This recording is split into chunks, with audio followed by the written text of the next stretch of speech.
Hasil imbang 3-3 yang diraih Persib Bandung saat melawan Arema FC di Stadion Kapten Iwan Dipta Gianyar Bali pada Jumat kemarin. Seakan banyak pihak yang menumpahkan kekesalan kepada kurang hati-hatinya Rezaldi Hehanussa. Pelatih Persib Bandung Luis Mia pun langsung berupaya untuk pasang badan atas banyaknya sorotan yang ditujukan kepada mantan pemain Persija Jakarta tersebut. Dirinya dianggap telah melakukan blunder.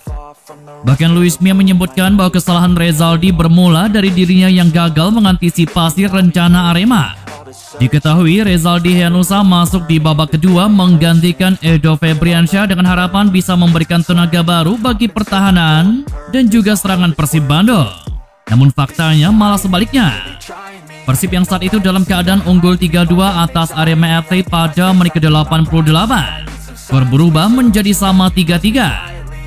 Sorotan yang seakan mengkambing hitamkan Rezaldi tersebut pun muncul akibat aksinya yang banyak pihak menilai ceroboh dan dianggap sebagai pemicu munculnya hukuman penalti pada menit ke-88. Kejadian ini diawali oleh kesalahannya dalam mengarahkan bola untuk menjauhi area gawang. Bola yang disundulnya justru mendarat dengan mulus ke kaki Charles Lokolinggoy. Charles yang berdiri bebas langsung berusaha melewati Teja. Namun hadangan Teja menyebabkan Charles terjatuh dan dianggap pelanggaran. Dan penalti itu pun membuat Persib Bandung yang semula unggul 3-2 dari Arema berubah menjadi 3-3 setelah Gustavo Almeida sukses menuntaskan tugas menjadi eksekutor pada menit ke-88. Meski pelatih Persib Bandung Luis Mia sudah pasang badan saat jumpa pers dengan menyebutkan sebagai kesalahannya atas hasil imbang tersebut, Rezaldi Hehanussa pun tampaknya merasa tidak tenang sebelum mengungkapkan isi hatinya.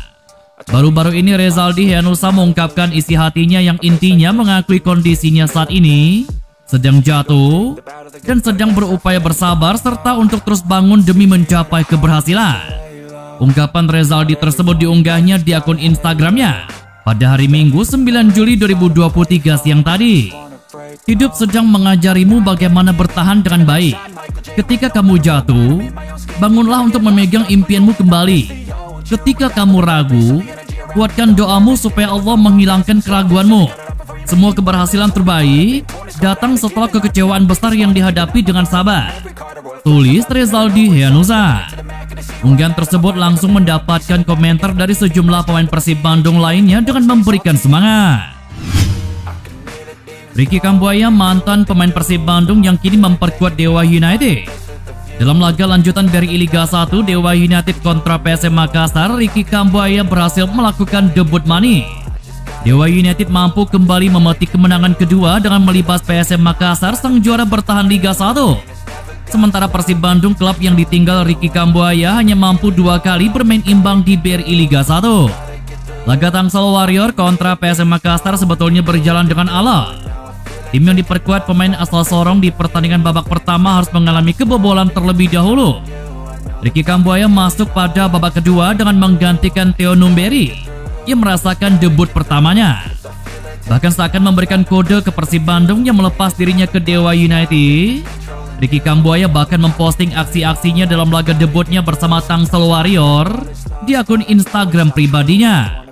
Seperti diketahui, pada laga tersebut PSM Makassar harus mengakui keunggulan Dewa United dengan skor akhir 1-2. Kompetisi Liga 1 2023-2024 tidak pernah luput dari sorotan publik, termasuk soal kepemimpinan wasit. Baru 2 pekan gelaran kasta tertinggi sepak bola Indonesia ini hadir, namun sudah banyak keributan khususnya soal kinerja wasit. Padahal Ketua Umum PSSI Erick Thohir hadir langsung sebagai komite wasit.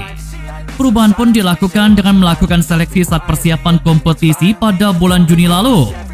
Namun dampak signifikan belum terasa di lapangan.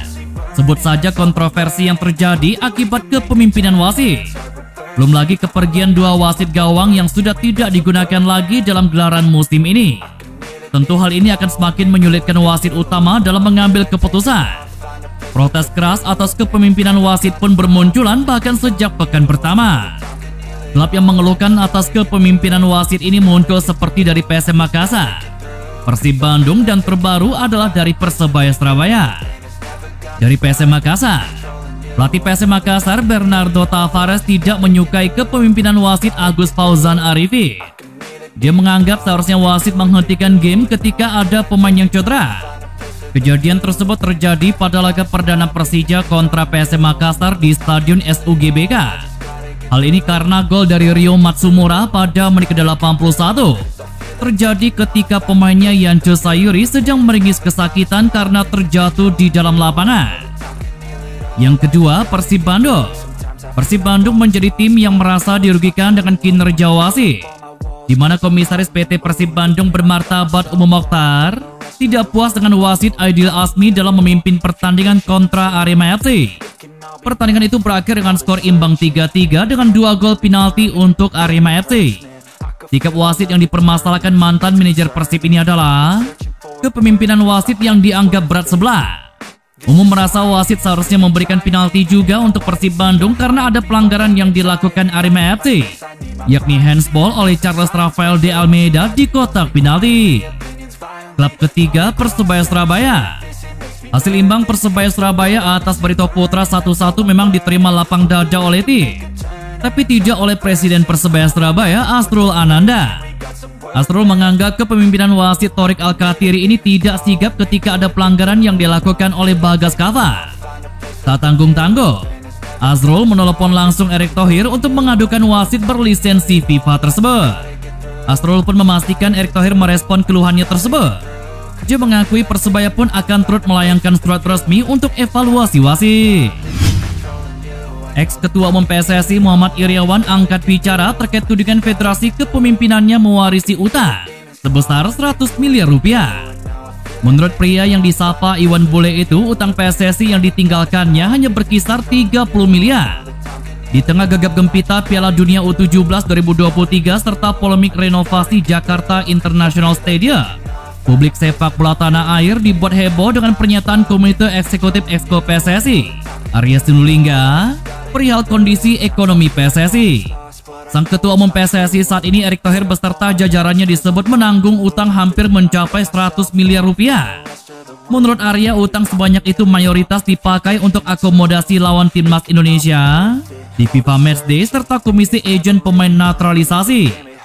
Mendengar hal tersebut, Iriawan kemudian membantah utang PSSI di masa kepemimpinannya mencapai 100 miliar. Dia mengatakan PSSI di era kepemimpinannya 2019-2023 hanya meninggalkan utang sebesar 30 miliar. Iriawan juga menilai wajar PSSI era kepemimpinannya meninggalkan utang. Ex-Kapolda Jawa Barat itu mengatakan PSSI kepengurusan lama menanggung beban begitu berat. Kompetisi harus tetap berjalan di tengah terjangan pandemi COVID-19. Selain itu, timnas Indonesia juga tetap harus berlaga di FIFA Matchday untuk mendongkrak poin ranking.